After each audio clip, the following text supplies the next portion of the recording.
A searing hot iron presses into her skin, the smell of burning flesh filling the air. Her crime? Daring to taste freedom. Many enslaved people risked torture and death for just one moment of liberty, but the punishments waiting for them if they were caught were somehow even more shocking.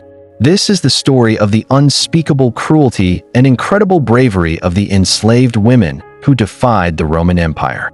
Picture this. You're walking down a street in ancient Rome. The air is thick with the scent of baking bread and loud with the shouts of merchants. It's a city of marble and might, the center of the known world. But look closer. For every senator in a perfect white toga, for every wealthy woman dripping with jewels, there are dozens of others whose lives are just a footnote. At the height of the empire, almost 40% of Rome's population was enslaved. They were the invisible engine that built the aqueducts, served the banquets, and raised the children of the elite. In Rome, slavery wasn't about race. It was a consequence of war, debt, or just the bad luck of being born to an enslaved mother. A slave was considered property, a thing under the absolute control of their master. But what happens when that thing has a will of its own? What happens when a person, stripped of her name, family, and freedom, decides she wants her life back? For men, slavery often meant backbreaking labor in fields or mines. But for women, it was a different kind of prison. They were trapped not just by chains, but by the suffocating intimacy of the Roman household, where their bodies were not their own, subject to the whims of masters and mistresses alike. So, what did it mean for a woman to defy this system? What drove her to make a desperate run for freedom, and what fate awaited her if she was caught? The answer is a journey into the darkest corners of Roman power, a story of cruelty designed not just to punish the body, but to crush the soul. Why would she even risk it? What could possibly make an enslaved woman try to escape when the consequences were so final? To understand her desperation, you have to understand her reality. Her day began before dawn, rising to rekindle the hearth fire. Her duties were endless, hauling heavy water buckets, grinding grain, serving meals she'd never get to eat. She was a nanny, a hairdresser, a seamstress, and often an unwilling sexual partner. Roman law had no concept of consent for a slave. Her body was just another piece of household inventory, available to her master at any time. Jealous mistresses could inflict savage punishments for the tiniest mistake. Even having children brought no comfort. Her own babies could be sold away from her, and any child she had, even with her master, was born a slave, just like her. Her life was a state of social death, where she was stripped of her identity and existed only as an extension of her master's will. So she runs. But how? Escape was a long shot. The Roman Empire was a massive, unified territory with no easy borders to cross. A woman might try to slip away during the chaos of a festival, disguise herself in the simple clothes of a poor free woman, and try to melt into the crowds of a city like Rome. Some might have aimed for a port, hoping to get on a ship and disappear. But her chances were slim. She had no money, no network, and couldn't move around as freely as a man. Every stranger was a potential threat, since Roman law heavily punished anyone who helped a fugitive. Then there was the chase. A master wouldn't just let his property go. He'd post public notices with her description and a reward. For a serious search, he'd hire the fugitivarii, professional slave catchers. These men were brutally effective, armed with descriptions, tracking skills, and the full backing of the law. They would hunt her relentlessly. For the woman on the run, every shadow was a threat, every footstep behind her the possible end of her dream. And when they caught her, the true nightmare would begin. Imagine that moment of recapture. The rough hands grabbing her, the cold iron of shackles on her wrists. She is dragged back not just to servitude, but to a punishment meant to be a brutal warning to everyone else. One of the first and most permanent punishments was branding. This was a deliberate, agonizing ritual. A hot iron, glowing red, would be pressed into her forehead, the one place she could never hide. The brand itself often consisted of the letters FVG for fugitivus or runaway. Some masters were even more direct, with brands that read *team me, *ne fugium *, hold me, lest I flee. This mark was a permanent sign of her defiance and her failure. She could never again hope to blend in or pass as free. The brand immediately identified her, inviting scorn and abuse from everyone. It was a psychological tool, a constant, physical reminder that she had challenged the system and lost. Ancient writers and archaeological finds confirm this brutal reality. The brand was more than a punishment. It was the empire's way of saying, "You do not belong to yourself. You belong to us, and we will mark you, so the entire world never forgets it." For some masters, a brand wasn't enough. The punishment had to be a living spectacle. Imagine being recaptured and put on public display, chained at the gate of your master's house. The entrance to a powerful man's home, his domus, was a statement of his status. By chaining a recaptured slave there, a master turned her into a grotesque, living warning sign. She would be forced to endure the scorching sun and freezing rain. But the physical pain was nothing compared to the psychological torment. Day after day, everyone who passed by would stare, whisper, and taunt her. She was a cautionary tale, her humiliation staged by her master to reinforce his power and to scare any other slave who might think of running. Some recaptured slaves were forced to wear heavy iron collars, riveted so they couldn't be removed. One such collar, now in a museum, is inscribed, "Hold me, lest I flee, and return me to my master Viventius on the estate of Callistus." Her own body became a wanted poster. To be chained at the gate was to be made into an object of public theater, "You're suffering a lesson for all." It sent a clear message. In Rome, there was no private rebellion, only public consequence. In a Roman household, the sound of a whip was common. For an escaped slave, that sound was a promise of unimaginable pain. Roman law gave masters nearly absolute power over the bodies of their slaves. There was no trial and no appeal for the punishments they dealt out. And the whip was their favorite instrument. When a woman was recaptured, a flogging was almost guaranteed.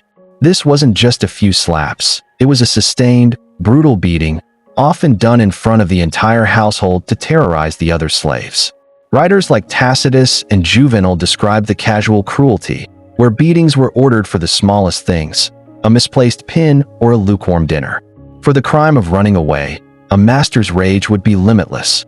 She could be stripped and tied to a post, her back cut open by the flagrum, a vicious scourge made of leather thongs embedded with sharp pieces of metal or bone designed to tear flesh. The pain was excruciating, and the scars would be a lifelong reminder of her bid for freedom. If an enslaved woman was seen as especially rebellious, a beating wasn't enough. Her master might decide to break her spirit completely. For that, there was a place of pure horror, the ergastulum. The word itself is chilling. An ergastulum was a private prison, often built as an underground pit on large agricultural estates. The writer Columella described them as having minimal light and air, with windows so high they were impossible to reach. This wasn't just solitary confinement. It was a living tomb designed for punishment and hard labor. Imagine being thrown into that darkness, recaptured, beaten, and now in a subterranean cell. Here, men and women were kept in chains while being forced to work, like grinding grain with heavy millstones in the near-total dark. The conditions were meant to crush any last bit of defiance. These prisons were a known part of Roman life. At one point, emperors even had to investigate the ergastula because owners had started kidnapping and illegally imprisoning free travelers alongside the slaves. For a woman cast into an ergastulum, it was the end. She was plunged into a world of darkness and chains, a place where hope went to die. The story only gets more intense from here. The punishments escalate to a level that is truly hard to believe. If you're finding this look into the brutal realities of history compelling, take a second to subscribe to the channel. You won't want to miss our deep dives into history's most shocking stories. For the woman who repeatedly tried to escape, the Roman system had a final, terrifying answer: death. And in Rome, even death was a public spectacle, a carefully designed instrument of terror. One of the most feared fates was condemnation to the mines, or damnatio, in Medellum. This was a slow, agonizing death sentence. Enslaved women weren't exempt from this punishment, especially for repeat escape attempts. Imagine being sent to a remote corner of the empire, forced to do back-breaking labor in dark, unstable tunnels, often chained to other convicts. Food was scarce, and abuse from guards was constant. Historical records suggest even pregnant women were not spared. They might give birth in the filth, only to see their infants die from neglect. A more public death waited for those sent to the arena. Damnatio ad bestias, condemnation to the beasts, was a popular form of entertainment. A recaptured woman could be stripped naked, tied to a stake in the Colosseum, and attacked by starving lions or bears for the roaring crowd's amusement. Finally, there was the most shameful death in the Roman world, crucifixion. Reserved for slaves and enemies of the state, it was the ultimate symbol of Roman power. It was a slow, public death by asphyxiation, designed to maximize pain and humiliation. Women were not exempt. In one case in 61 AD, when a master was killed by one of his slaves, the law demanded all 400 slaves of his household, men, women, and children, be crucified, despite public protest over their innocence. Her struggle for freedom could end with her body displayed for all to see, a broken symbol of failed resistance. But this story isn't just about suffering. It's also about incredible resilience. While escape was the ultimate act of defiance, it wasn't the only one. For women trapped in the household, resistance was often more subtle, but no less courageous. Couldn't you blame them for fighting back in the small ways they could? Daily acts of defiance were a way to reclaim some control.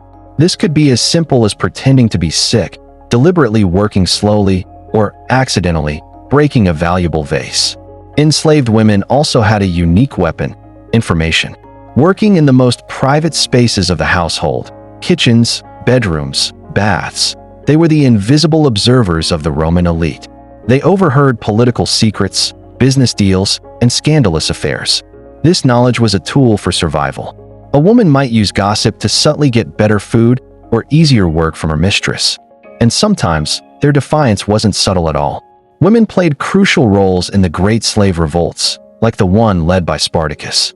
While men fought, women were the logistical backbone, foraging for food, tending to the wounded, and acting as lookouts. Even Spartacus himself was said to have been inspired by his wife, a Thracian priestess enslaved with him. Plutarch writes that she was a prophetess who escaped with him and was a respected figure in the rebellion.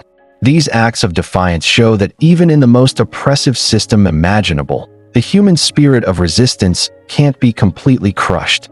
For all the horror, there was one legitimate path to freedom: manumission. This was the formal process of being freed by a master. It was the glimmer of hope that kept many going.